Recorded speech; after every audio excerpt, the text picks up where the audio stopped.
our 20th meeting of the Township Board for Portage Township. Do a quick roll call. Cheryl? Cheryl present. Mohammed present. Ryan present. And an approval of the agenda. Were there any changes to the agenda, Jason? I just was going to suggest on new business swapping the county clerk presentation and the Board of Finance meeting. Okay, I'm fine. Can we approve the agenda with that change? Make a motion to approve our agenda as amended. I second. All in favor, aye. Cheryl, I. Okay, and then the last thing was the approval. The agenda should have came first. Right? That was the Yeah, we approval of the Yep, agenda. And then the approval of the minutes. So actually, this was just, did we approve the other minutes in the last meeting, I guess? No, the last meeting you approved the December minutes. Right, that's what I was, okay. This one is the reorg from 2 weeks ago. 5-minute meeting. Yep. Okay, approval of the minutes for our reorganization meeting on January 6th. I move we approve the minutes from January 6th for the Township Board of Portage Township. The screen is off, is the. Yeah, we're still recording. All right, all in favor? Okay. There we go. There you go. And opening for public comment. No one on. And anyone here? So we'll go ahead and close public comment. All right, new business. And we'll start off with our county clerk presentation. Thank you for joining us today. Can I ask what your position Chief Deputy of Elections and the Director, is? One more time. Chief Deputy of Elections Okay. and Director of Finance. Right. So thank you very much for having us here. I'm glad Tricia was able to join us as well. So I am the county clerk in charge of everything about elections. And this presentation is, whoopsie, where did it go? This presentation is something that Tricia and I did in Washington, D.C. at a national elections conference. We had an audit done. We volunteered to have an audit done of the 2024 presidential election, just to make sure that the numbers on the machine match the numbers on the ballots. And so we were, we took a big risk and said, yes, come on in and audit the election. And this is a much shorter version of the presentation that we did. There were over 25 states that were represented at the conference. Most of them were Secretary of States or other election officials that were at the conference. And they were mostly academicians, so people that did research on elections and election fraud and election security. So they were pretty much in the weeds on the numbers. And we were the only ones that had a real boots on the ground running an election. And so ours was a much different type of presentation. So obviously you guys know we are the 5th largest county, generally 272,000, that goes plus or minus, 200,000 plus or minus registered voters. But again, the people at the conference had no idea about South Bend or St. Joseph County, Indiana. Oops. Where is this going? Why is that doing that? There we go. So my background is not in county government. I am a retired teacher and nonprofit director. And so I knew that once I got into office, I would need to understand in the weeds about how elections run. And so I found this program, certification in election administration, technology, and security. And that is out of Ball State University. And so it's about a year-long program, and it's totally in the weeds. When they say administration, technology, and security, the vote machine manufacturers came, or legislators came, the technology people from the organization called Voting System Technical Oversight Program. They're the ones that certify election machines and all of that. So they played a large role in the seats program as well. So I graduated from that, my certification, Tricia as well. And right now, Kim Riskovich, who is our elections clerk, she's about to get her certification as well. So totally in the weeds. This happened in 2024. This was a petition collection that brought their petitions to our office, and out of 530 signatures, Only 19 of those signatures were valid. The voter registration division went through every single one of them. They had fake names, they had fake addresses. And so the first thing that we did was we alerted the Indiana Election Division, and they pointed us to the Indiana State Police. And they did an investigation, which took about a year. But just recently, there was a guilty plea from the woman who had collected those signatures. So we are, I believe that even petitions, that is the foundation of the whole election system. It really has to be the will of the voter. And if it's not the voter who has signed to get that person on the ballot, then that is not the will of the voter. So we're happy about that. Who were they hired by? It was a campaign, they were hired by the Dean Phillips campaign, Okay. the Democrat presidential nominee. Yes. But, you know, through no fault of Dean, it's through Right. no fault Yeah. of Dean Phillips. I mean, they had, right. And they had, I think, 5 people kicked off the ballot in Michigan about 2 or 3 years ago for the exact same thing. A petition company that doesn't actually collect the petitions. They just, it's called a round table. You sit around the table and you pass it around, pass a document around, and people just sign. So it's a foundation. So let's see, these are the machines, which I'm sure you're all very familiar with. There's the poll pad, the electronic poll book. We are a vote center county, meaning you can vote anywhere. And it is the electronic poll pad, which regulates how many times you can vote, which is only once. So that's why it's connected to the internet, that you cannot go and vote at another vote center. Once you're checked in, you are checked in and you are all done voting. So we also have, by Indiana code, have to test the machines X number of days before the election. So in this instance, we invited the Holy Cross College students. They were in like a poli-sci class or something. So I had gone and spoken to them on their invitation about how do elections work. And so in return, I offered them the ability to come and test the machine. So it is a public test. So whenever you see it, you feel more than welcome to come and test the machines yourself. So we test the machines before the election, add some bipartisan locks, surveillance cameras, sign-in sheets for security. When we have our satellite locations for early voting, we had one in Center Township, we have one over in Mishawaka. And we do have, well, it's at the county city building. This is a more secure way to transport those ballots. We have it's from Home Depot, so it's not super fancy, but we have a Democrat lock and a Republican lock. The 2 election workers go out in a county car, using a county car. They go to the vote center, the satellite center, they pick up the ballots. Each one locks their designated side of that ballot container, bring it back, take it all the way up to the ballot room, and then they check in, and then somebody else unlocks the lock, and then the ballots are then stored, processed in the ballot processing area. So that is an added feature. You probably recognize a lot of these people. These are tried and true bipartisan voting staff and voting election workers.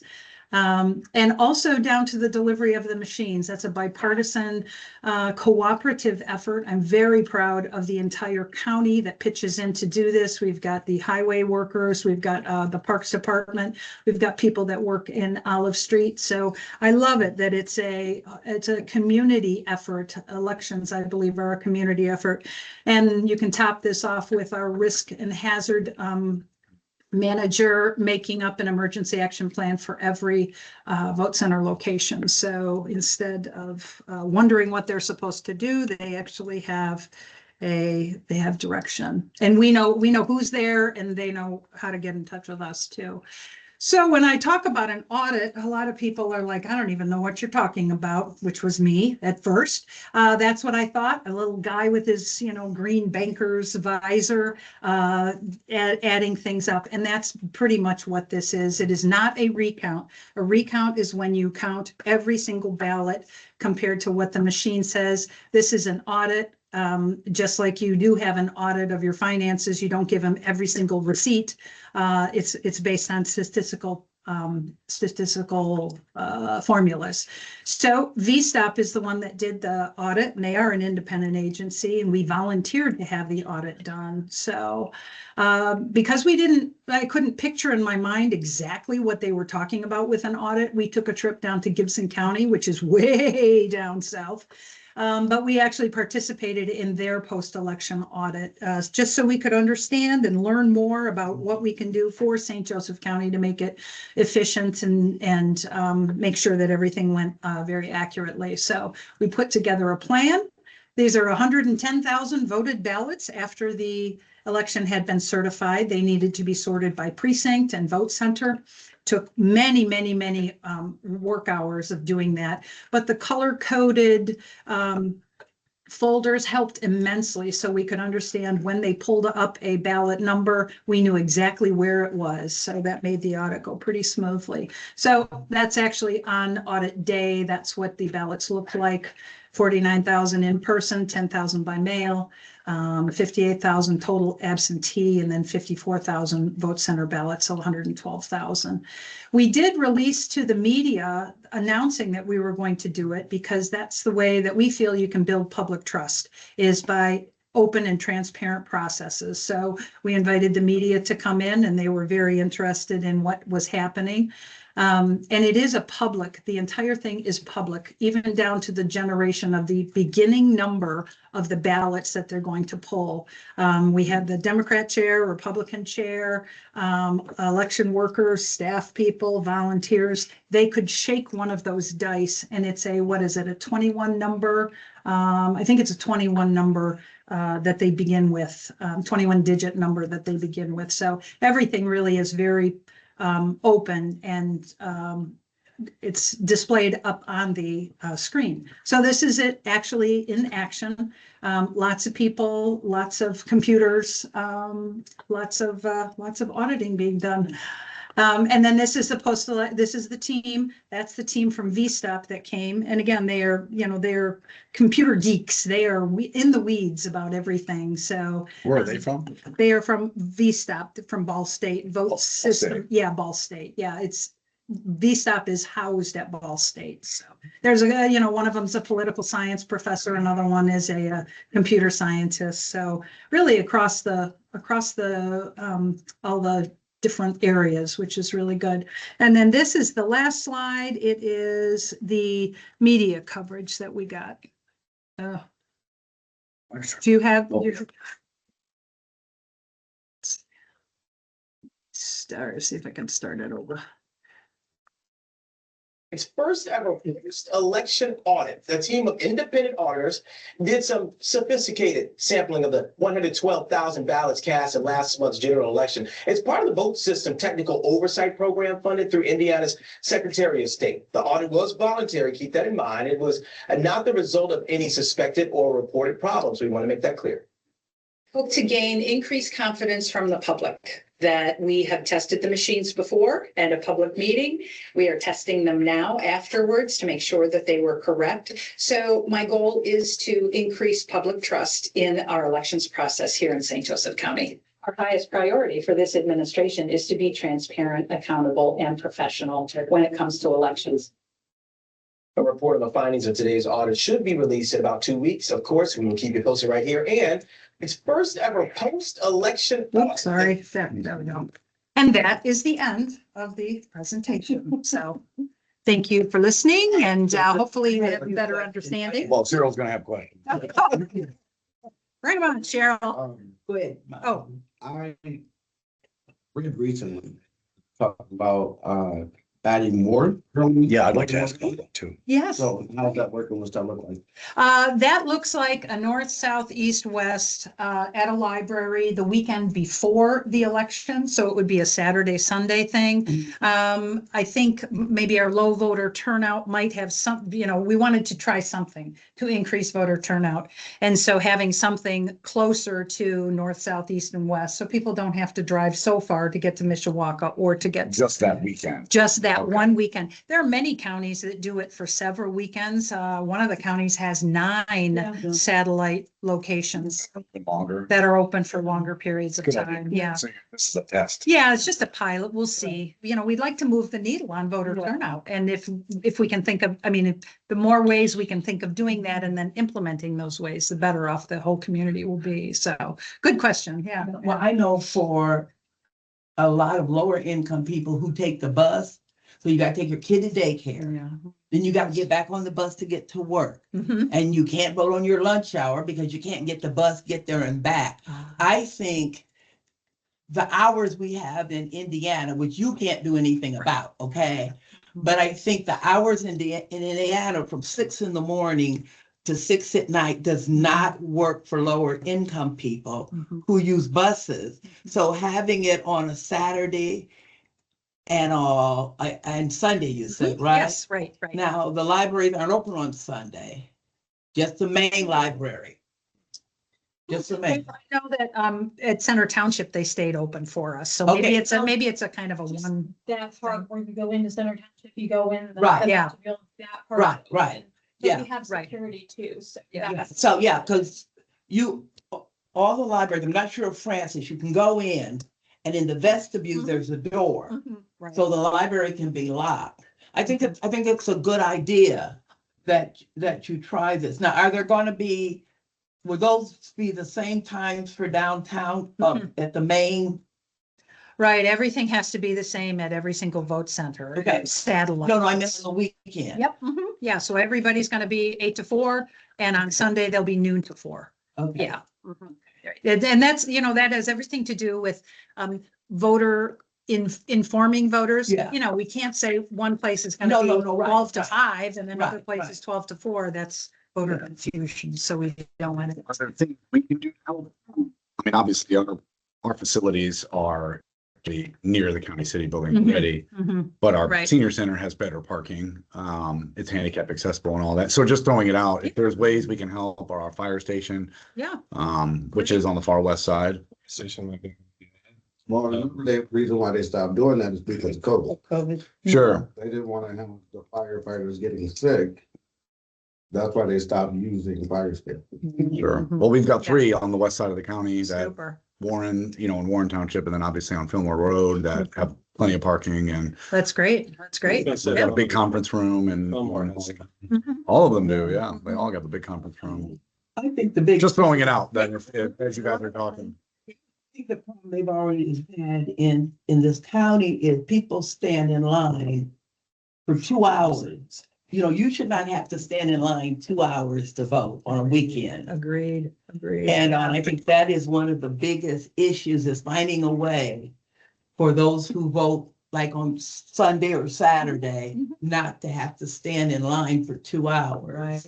Right, that's why if we do a north, south, east, west, we're hoping that will take away some of the, Yeah, I think it some of will. the stuff downtown. Plus, if people go and vote in Mishawaka, those are the longest lines. But that's because we can only have 5 vote machines there. In County City Building, we have 13 or 14. Over at Center Township, we had 11, something like that. But because we're so limited by space in Mishawaka, Right. it's only 5. And there's nothing we can do about that. So. Well, I always vote in Mishawaka because parking is. the Oh, issue. that's true. And that's true. another Yeah. thing. I think if you doing what you're planning, Mhm. those places are going to have enough parking. Mhm. You're not parking, especially, let's just pouring down rain, okay? Mm-hmm. That way you're not walking 4 blocks Yeah. like you do downtown sometimes. Yes. So I yes. think Yeah. that makes sense. We And can give it a try and see what happens. I And think if it doesn't work, we'll exit. And if it does, maybe we'll increase the number. So. I was wondering, didn't quite understand what the emergency action plan was. Oh, that's when you've got a group of people, you got voters, you've got a lot of election workers. What if somebody has a heart attack? What do Okay. you do? What if the internet goes out? What do you do? Okay. All those, yeah, just being prepared. Hate to say it, but active shooter, stuff like that. Yeah, that's What what are that's you what I the- meant. Having worked at the library, I know the internet goes down. What's your plans if the internet goes down? That's the good news, is that if the internet goes down at one place, you have 41 other places to vote. Okay. Yeah, that's the beauty of it. Mhm. Yeah. Do we? If that were to break. I guess. Yeah, yeah, right, yeah, so, yep. Fire, flood, whatever, yeah. Well, thank you so much. Thank you guys for coming. Thank you. Okay, Is there any I didn't know you were coming. I would have said something when you got here. I just the roles? sat down and looked and was like, How many are in each year, each cycle? So I know last time we had a lot of people showing up that said they voted in the last election and had been removed. So Sorry, you catch the. the purging, he was asking. about the purging. trying to see what Your purge. they're canceled. Maintenance, maintenance. Are you talking about that? What was your question? I'm sorry. are there any numbers available for the number of voters removed from the rolls during maintenance? And I said I was a election monitor last cycle, or a poll watcher, I guess it's called. And there were a lot of people that were showing up that had said they voted in the last election and weren't eligible for that. That's interesting. The Indiana Election Division has the stats on that. I mean, we get what we get from the voter list maintenance from the state. So earlier last year, I can't quite remember how many, maybe, I don't want to throw out numbers. I mean, it's a quite extensive report, but I mean, it's no different than what I've seen over the years anyways. But you would be surprised how many people that should actually be canceled that are not canceled, because they are registered in another state. I know several people that have been living in North Carolina, and I keep trying to get them to fill out their VRG 14 so that we can, take them off the roll here. But for whatever reason, it's supposed to be a safety catch that if you haven't voted in, 2 presidentials, that you become inactive and then you get canceled. And there are a handful of people that are still remaining active. I teach a civics class every year, and one of my favorite questions is when we talk about voter fraud, and I accuse people in the room of committing it, because I ask if anybody's moved here from Michigan in the last few years, and anybody who raises their hand, I say, did you call your voter registration office and remove yourself from the rolls? And none of, of course, none of them do. And I'm like, so you're voting here, but you're registered in Michigan? It's just because the systems don't My talk. brother, when he went to Virginia, he didn't cancel his voter registration. I saw it later. And I called him, I said, you still. Nobody does, because you won't, but it's just the point, the systems don't talk, the state systems don't talk, and they should. Yeah. So if they did they vote a provisional ballot? Hopefully that's what they did. some people will, but a lot of people won't do. Just get discouraged. They just turn away, right? And it depends on the poll, whoever is working the poll too, because some don't remember to offer that option, it seems, so. Yeah, for sure, yeah. I encourage those people to get a hold of us because we can tell them exactly what happened, how they were canceled, when they were canceled, the process that went through for the last 3-4 years. So definitely encourage them to call so that we can actually look that up and give them that information that, like, okay, this was sent to you, you didn't respond. But I can tell you from looking at the report that it's a majority of it is college students who register while they're here, and then they vote, and then they graduate, move away, and we don't hear from them again. And we do have several states that are really good at notifying us. Florida is a really good one. When someone registered down there, they give us the address of where they're registered at. So we can actually send them the VRG 14 and send it right to them so that we can get them canceled in our system. But unfortunately, unless other states, it specifically says by signing this, it cancels my previous registration, we can't do anything. And so my question is, so say the person was living in Florida, moved up here, and they registered to vote. So when they register, whatever you do, does it say they're registered someplace else? No. no, this The is. states don't talk. Remember this, elections are run by your state government. Right. So they don't So talk. they should be able to go vote if they registered here, right? They do. It causes a problem back. Tricia's point is it's causing a problem back home In that they have Florida. all, where they were from. it makes it look like turnout's lower than it is, maybe. Yeah, I mean, that's largely irrelevant. I'm concerned about people who should be eligible to vote, but, Oh, absolutely. right, like, that's just a statistical thing, which is fine. But, I mean, like, when even just in the time I was bouncing between a lot of the different vote centers, right? Like, there were 4 or 5 people at the time I was there that came in that were upset because they understood themselves to be registered. They had voted in prior elections according to them, and they weren't registered anymore. My So- question is there a way that, without getting it too complicated, you can do some kind of just check how many people are turned away because it says they're not? I would Just to really get a love rough that idea. to start happening, because a lot of people they're already discouraged, they mistrust the system. So as soon as they hear that, like, they don't want to do something they feel could put them at legal risk, right? Sure. Because there's a lot of people drumming up fear about elections. Voter and- fraud. Right. And they're gonna And come then you're get gonna you. go to Right. penitentiary. But really having a bit of the opposite side of a campaign like that's like, no, you have a right to vote provisionally, regardless. And then you still have to cure your ballot, but you're not gonna be, charged with fraud for a provisional vote. But a lot of times too, and anybody that worked in the post office or voter registration know this, even if they do vote, they don't come. Right. They don't come to the Yeah, they next won't election come meeting with to their the- ID. They So much time has elapsed and Right. it has nothing to do with fraud or distrust. They just sometimes forget. It is important to them. but It's not the same as being But on election day and voting. But I would really like to see, like I said, even if it's only you tick here and then you cross it after 5, just an idea about how many people come and are turned away because they can't find their name. I would really think that's an important thing to know, because then you may find that certain parts of town, this is happening.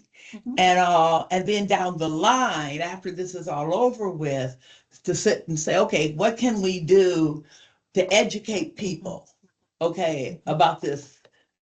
Because the few times I've worked and all, people come out grumbling and all this and da. And so like I said, I think we need to know how many people are turned away because they're just not there in whatever the poll book. And I would say I had like one of the polling locations say they had 10 or 15 people there, and you consider how many people are actually voting, like at the end of the day, 170 in that location. That's a significant percentage. Well, Right? And nobody that's- should ever be turned away. Right. They should be, if they can't find them and if they've made every attempt, that poll worker, to get a hold of us, the voter registration, then we tell them they don't have a choice, that they are gonna vote provisional. And I would really love to really encourage those individuals, because then to us, it would build the trust that they can see. I can go, okay, you as an example, you come to me and say I was turned away, they couldn't find me. And I can go, okay, let's just look at your history here. Let's see what's going on. And I can go into your correspondence. I can see anything that was going on. And I mean, we had over, I want to say like 500 provisionals last year, which is really not bad considering, it was 112,000 people that voted. So there were some hiccups, whether it was someone forgot to sign the security envelope or whatever, but I really encourage those people to get a hold of us, because for me, then I can give them the information of this is what happened, or you moved and this was sent to this house, and then unfortunately it didn't catch up with you. And that's why we always encourage people to check their voter registration before the election. Yeah, but you know what? Having worked at the library, okay, there are a lot of people who don't know how to they know how to Facebook and TikTok, but they don't know how to check. You know what I'm And saying? it's as simple as a phone call to us that, hey, this is my name and I will look you up, and yes, you are. And I think both political parties need to do some education by, call this number and make sure you're still registered. I've got people to register in bars because talking about and like, I know you got your idea. Oh, yeah. I think I'll go sign up some people. Okay, that's better than standing out in front of the parole office and probation office. There was, yeah, I actually did a stint in voter registration too. So one quick thing, like from what I recall, if there is a, they can tell if they're registered somewhere else, right? Because I recall In a the state. few in the state. In the state of Indiana. Because I've had a few, I remember at 5:30 that unfortunately were like, yeah, you need to get to Indianapolis pretty quick. Pretty much. Okay, so that That's still, yeah. that is a different thing, then that's fine. But Cheryl, as for voting education, voter education, we are working with IUSB and I think it's American Democracy Yeah, Project. So Elizabeth. yes, on April 1st and April 2nd, we will be over there. Our office will be, and we have a table for voter registration, teaching people all about how to register to vote and what you need to do, and you can do it. Now, right that's there. at IU? That's at IUSB. IUSB. But see, right. those people know how to use computers. I bet, huh? You'd be surprised. True. But I bet if you went to Martin Luther King Center, Mhm. you're gonna have a lot of people who can do Facebook. Facebook. Facebook and TikTok. If they can do that, then they can easily. No, it's, It's on Facebook, they do. Let's not rather. Like, Yeah, sit there next to, hey, check your voter registration. Anyway, we're no, they're picking up too much. Appreciate you guys coming. Thank you. Appreciate the opportunity, yeah. Yeah, I wish more county officers. I thank you. Cleary. Well, I can do that with the, I call the underrepresented voting, like I have stood out in front of the parole office and argued with people because at the prisons, they tell them they lose their right to vote. You have to re-register, and I have argued with people who said, if you don't trust me, go across the way and ask them. But guards are telling them that you can't vote because you have a felony. Yeah. Well, that's actually giving legal advice, so they should be charged for that. Like, it's an urban legend. It's an urban. No, we have. It's an urban. Outside, like when probation or parole, and they're like, no, I can't vote, but I have a felony. That's it. Did you commit treason? Exactly, no. Yes, but that is like a, exactly. Yeah, it's an urban legend and people believe it. If people believe it, Because they they can't. really told that for their whole life. So why would you go and approach it? Because they're probably already, you know. Already scared of any kind of government.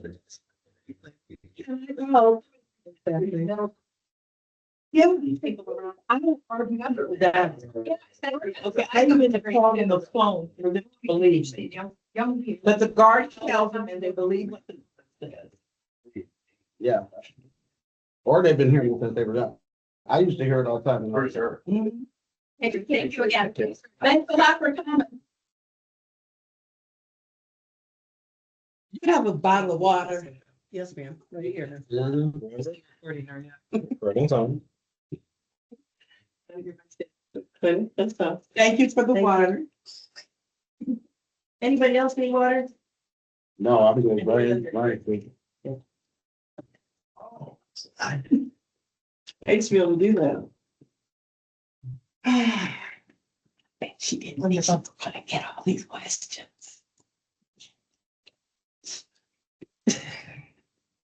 I would think one look at this board and you would know you're not gonna get out of here without a few questions.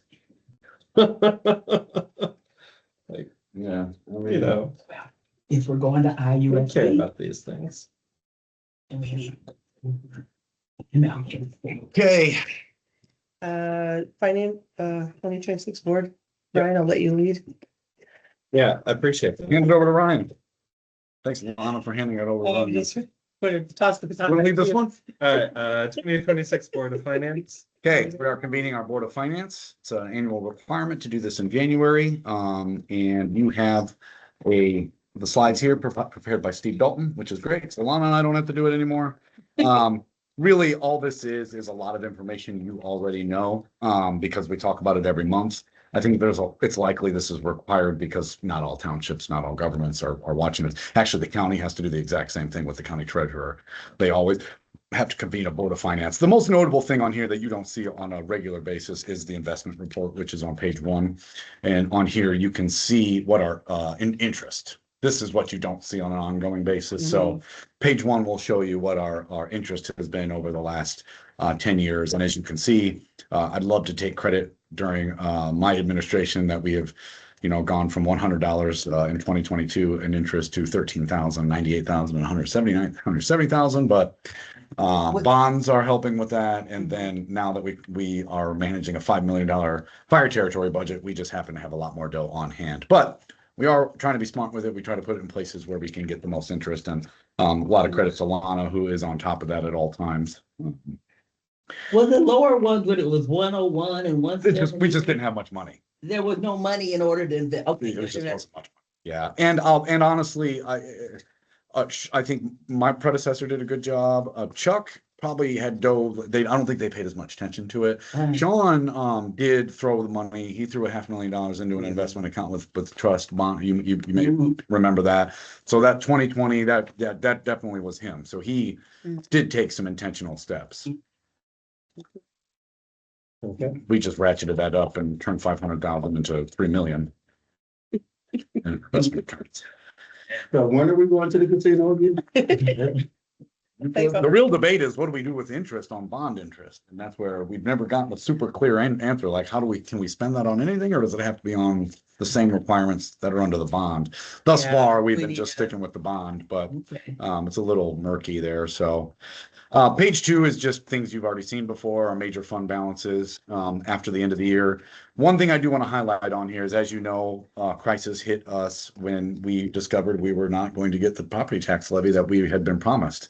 And so that is what I do highlight here, is because thankful again to Lana, the office staff here, we were able to end the year well into the green as we needed to because the concern was that we were going to drive through all of our cash, or burn through all our cash, because the state wasn't giving us enough in property taxes anymore.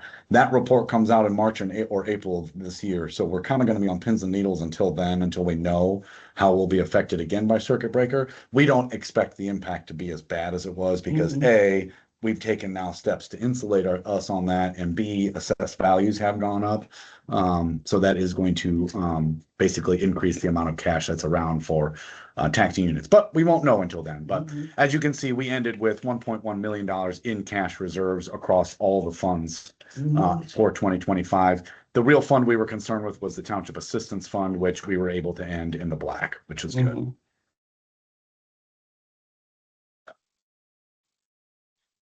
And then property tax, or number 3 is a little less interesting. This is just what the property levies are. Again, you approve this as part of approval of the budget. And then on page 4 is the tax rates. And as you can see, there's a rate applied to each fund now. For most of these, it's going to go down. You will just see debt service is the only one. And township assistance has gone up because we've pushed more money into township assistance to try to fully fund that. But the fire territory levy actually goes down slightly because the assessed values of the area went up. So it's hard to say to a taxpayer who's concerned about their property taxes that their rate has actually gone down, because they'll yell at you, but it's because they're paying more out of pocket. But that's a consequence of the budget. And so that when the assessed values go up, the tax rate actually comes down. You tax people less. Yeah, and that's about it. I think on here is just the property assessed values here in millions. But that is the Board of Finance report. We do go through here in a moment. We go through the final budget from 2025 too. So if you have specific thoughts on line items, that would be a better place for it. But that's our investment report. Okay. We don't have to do anything. We don't have to vote on nothing. Nope, it's just a presentation. Okay. All right. Did we have any old business to discuss? No, that's For me. okay. All right. So trustees report. Please. Our attorney did an excellent job. Well, we were going to do that under facilities, but go ahead. Let's go. The hearing was last Friday for the building. I think he did an excellent job. We're going to go ahead. Cheryl was there. Okay. She drove down to Plymouth. I was going to do this under facilities, but Okay, I'm sorry. The main thing was whether or not the fact that there was it's not a neighborhood plan, but I'm gonna call it, okay? I don't remember the technical name, whether or not the neighborhood plan, Mr. Masters said, and he pulled law and court cases, said, having a plan and there was a technical term, but it meant an acquisition, figuring out we're gonna buy this or we're gonna do this, that those are two different things. And therefore, basically speaking, you couldn't have eminent domain because you don't have a real plan. You have a plan of a neighborhood, but you're not down to the nitty gritty of it, how big the building's gonna be, how wide the sidewalk, that kind. And I can't see, the other side, the other three lawyers, basically their thing was, Are these lawyers for the city? no, these are Indianapolis lawyers. Yes. There were three lawyers from From Indianapolis. Okay, and their basic thing, and they bought all these court cases out, was that the city could do eminent domain because the township, let me get this straight.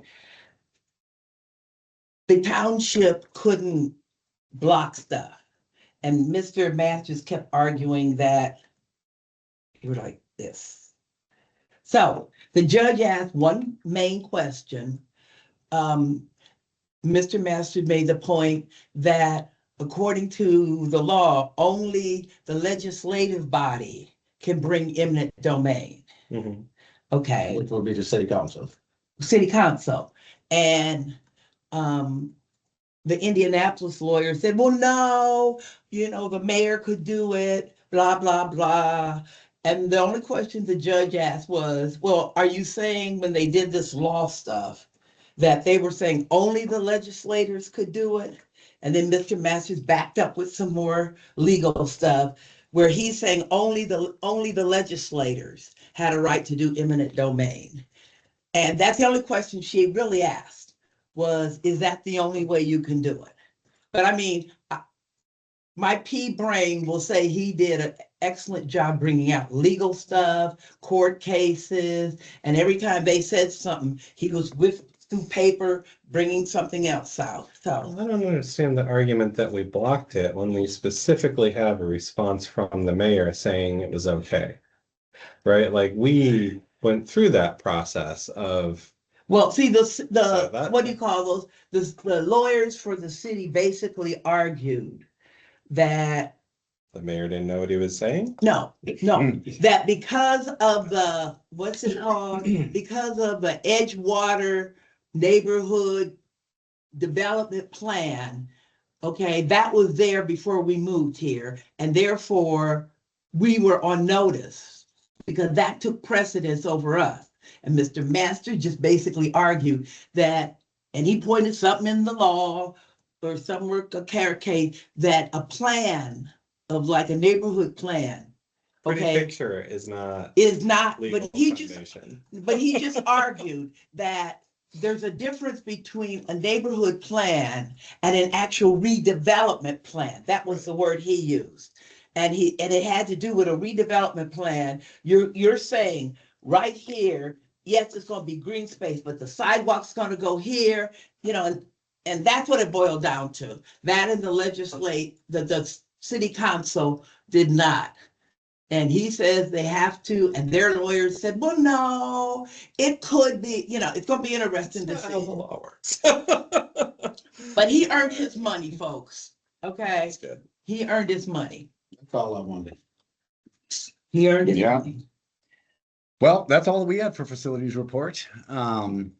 So within maybe not, could be 90 days, we will maybe get what the decision is there. And then it's likely not to end there because one way or another, it could be appealed, would likely be appealed. The decision would go to the appeals court. So still a little ways out from resolution there. I feel if it ends up in our favor and goes to the appeals court, we need to go to city council and ask them to rein this in. Because they're the ones that have the authority to declare eminent domain, right? Well, That's the what this is city's gonna arguing that basically- they don't. The city's argument is that they did. They don't. They're welcome to do that, But but wouldn't the counter argument to that be? and we should be careful because this is all Yeah, but discussion. like one government entity cannot claim the domain number. Well, like I said, this is how you interpret something in the, what do you call, in the law and court cases. And it really boiled down to, is there only one way you can do eminent domain, which is with the legislative?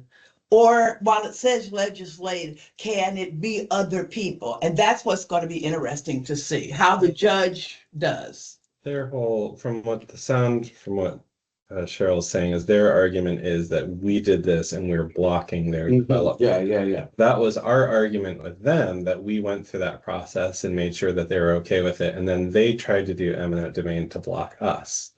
So you're correct, but the exception to that is you can't do it to block another government entity. But now we're arguing over who is doing that, it sounds like. And whether or not the Edgewater plan meets the definition of a redevelopment plan. Okay, that's interesting. But I just wanted to say he earned his money. I'm just going back to like, we solicited their input and they said it was okay. Right. So It started out at 1 and Jason texted me and I said, I'm just walking Couldn't out. believe she was before you." going. Yeah. 1 to 5. Called me right away. 1 to 5 exactly. unfortunately, I was kind of maimed that day, so I wouldn't have been able to come. All right, we're running along here, so let's see. Yeah, I'm gonna hand over to Lana here. If you guys have questions on the final budget, I gotta head over to LaPorte for an event. So thank you guys so much. If you want to just hit end and then fill this in my office. Thank you guys. I'll see you later. If I got one question. Who's this? Thank you. I'm glad your team won. What? Look at that. Who's this? Someone has This to is a- remind me that I'm an This IU here? alum too. I forget about the library. Serious? Okay, let me see if I got your question. Yeah, she gets out of This isn't anybody in this room? Nope. Not mine. Just say that. We were not part of this meeting. That is a good idea.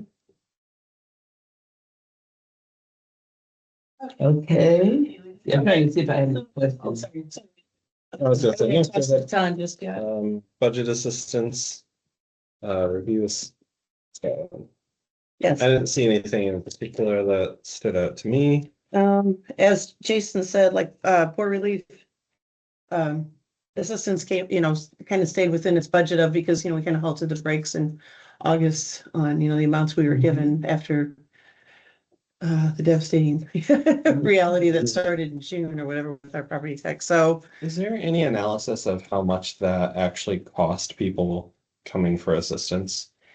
I don't know if we've actually done a final analysis. We have looked at the stats and we have played around with a couple of spreadsheets, but I could, That would be a look good and see thing if to there's have, like, something, when we talk about rental assistance or like food experience as opposed to spending 190,000 on shelter for the end. Because those were the possibilities for all the people that came in from August till now, well, at the end of the year. We only spent like 162 because we had to shave half of this and half of this, like that kind of stuff. And like that kind of thing, like it's, you know what I'm saying? Like Yeah, what it is sounds to like these there's people that come- 30,000 more for people of the public because of what happened here.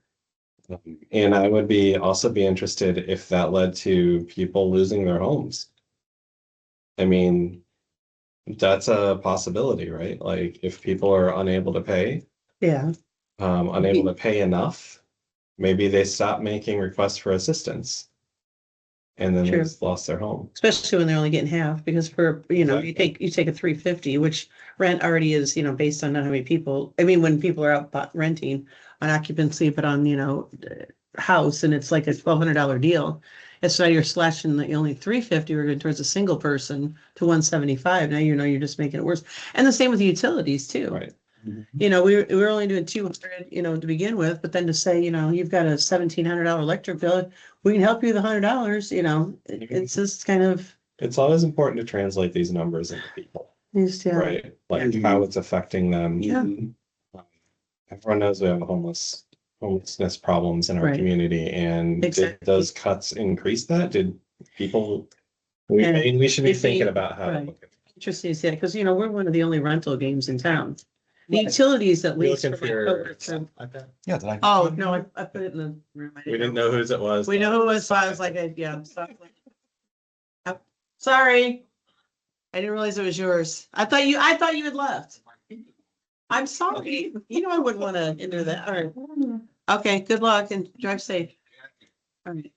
You know, that kind of stuff. And then the utilities, I mean, they do get some reprieve from October through March with, Right. with real services. November, yeah. I And mean, then, as far as the, you know, the energy assistance program right, and then we also have the moratorium on shutting. and moratorium, but at least they're helping them sometimes with crisis amounts that are still kind of up in the $500 to $800. Right. So that's good. At least they can help offset that. And then the other utilities are getting slimmer and slimmer. And yeah, it's, So that's something to maybe talk about how we can translate this into actual community, the impact of the community of the loss of those dollars that Yeah, I'm have gonna kept make a people in note of their that. homes.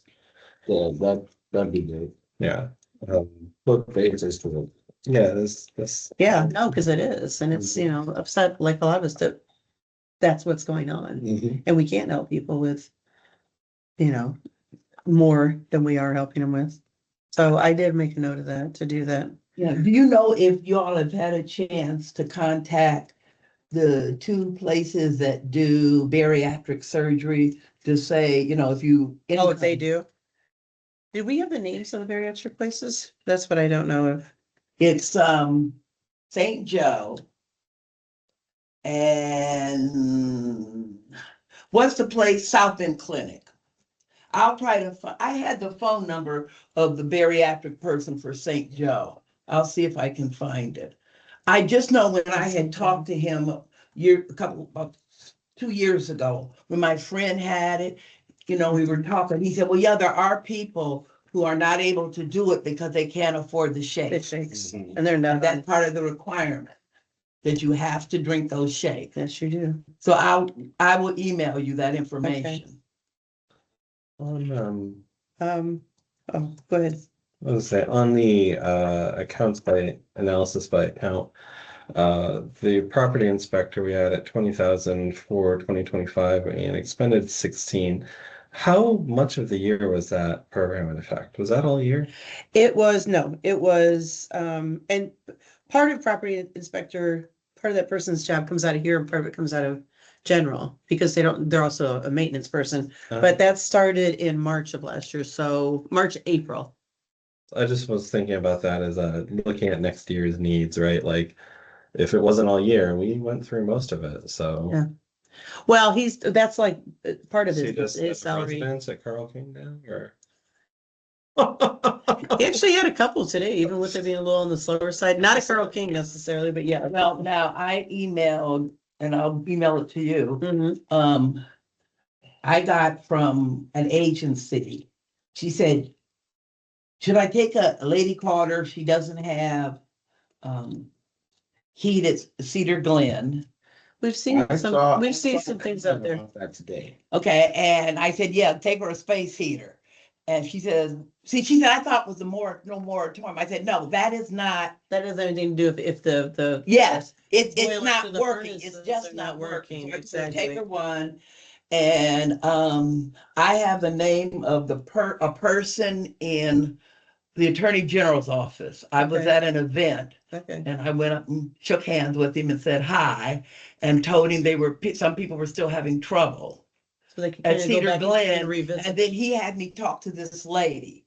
And about a month and a half ago, she emailed me and I said, I heard anything. And I sent her I said, no, my contact there moved. He just got tired of it. Yeah. And lo and behold, 2 days ago, I got a thing, or Monday, I got a thing that there's somebody there that has no heat. Yeah. And also, I told her to contact the person that I have From the Attorney General's office. from the right, Attorney yeah, General's because they're already office, in. and I'll mail you that name. Okay. All right. But Please do. some people are still having trouble out there, and it's not like the heat's working today, but it goes on. It's not this, it's gone for an hour or two. This is like she's been without heat for a couple of days. Yeah, that's not good. It's very cold out there, but yeah, so let me know, please, and thank you. All right, the last thing I'd like is a report on the community outreach account. As far as what we. What it was spent on, where Okay. we were, what we were doing there. I know we've done advertising and other things. Yeah, but, we can pull just like to see. with the it's being community. used. Yeah. It's been another exciting year as far as that's, yeah, what else was I gonna say about the 2024 bond? Obviously is gonna roll off. That is completely spent out. That was the original bond we had. And now we have the What 2025. page are you on? Just flip to the backside. Okay. That one says 5, but it's really down to like under 500 now Okay, got you. since then. But yeah, that is pretty much spent. So that bond is rolled up. And we still have the other bond that we used to, page the next page. 3. Yeah. We did some items obviously there for Memphis Little League, and also we bought an ambulance, which now we get to service, right? Samantha, the west corridor of the county and beyond or whatever, and it is going very, very well out there. So Look it's for older awesome. people out there. Yeah, but it's a really great service, and Sammy or Steve Downey, Chief Downey you could probably speak more on like as far as the success of that. Yeah, no, I mean, it's been really successful. It also helps us have like a higher quality of training among our firefighters over there because they're able to keep themselves certified. Yep. And I know at a lot of the community meetings, that was one of the big, that's not good. Low battery, I know the feeling. But a lot of the community meetings, what people were talking about was the concern of Plugged in. service out that way. So Now, I always, we've also started actually having some of the revenue come back from collections on when it's necessary, right? So helping to pay for it as well. So that's all a good program. I know they were talking about possibly doing another, but That's that one. I had,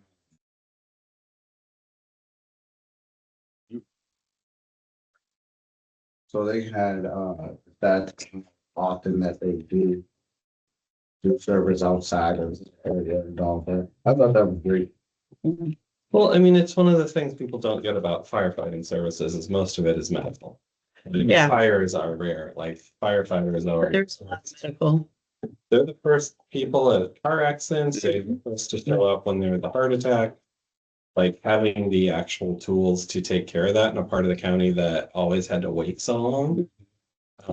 That's good work, so. I'll make a note about that other one. I have a quick one. Where are we at with Portage Cemetery? I don't think we've still been given the We keys. still haven't got it handed over to us, right? And Okay. I don't even know if there's an update on that. They keep talking about it, but I don't know. I mean, last time we still haven't officially been Right. deeded it. No, that is correct. Okay, so we're not upkeeping it. No, Okay, no, we're still waiting on that. okay. So we are not upkeeping it, but this year we anticipate to, so we'll see. Third time's the charm. Other than that, I think as far as budgetary, pretty much like Jason said, stayed inside the box, try to do the best you can, because we do want to also outreach as much as we can with the community, whether it's with township assistance or other programs. So we'll just keep trying to find ways to make sure we do that and still operate all that we're doing and fighting, landlords and other things with the admin side with the legal fees and that. Is it possible to get a progress on the ballpark as well? As far as how much, What they've done with it, like how many kids they've had playing there, if they've had other programs. I think this year, and I'm writing a note, I'll verify that. I think we'll be like almost like more of a starting year. I think last year was more, absolutely. but as far as what their, I guess, schedule plan is for this year and like what do they already have lined up, like that kind of you're looking for? Yeah, I mean, it's good to see where they're starting and then what the plan is going Yeah. forward. I I think go know, out there in the spring when they, or something like that and see, it'd be pretty cool. yeah, I mean, I know Cheryl had talked about making sure other groups had access, Absolutely. so. Yeah. So But we keep on. I know the last time when they dedicated it, I think they were going to be working on a process. You know what I mean? Like would be applications or whatever for a calendar, how they're gonna maintain a calendar, you know what I mean? Mhm. So that, We'll have to see, but I'll make a note of that so that can be brought up. yeah, It'd be good. might be good for maybe the February or March meeting for someone from there to come in. And the things I would want to know is, how do you go about booking it? Oh, okay.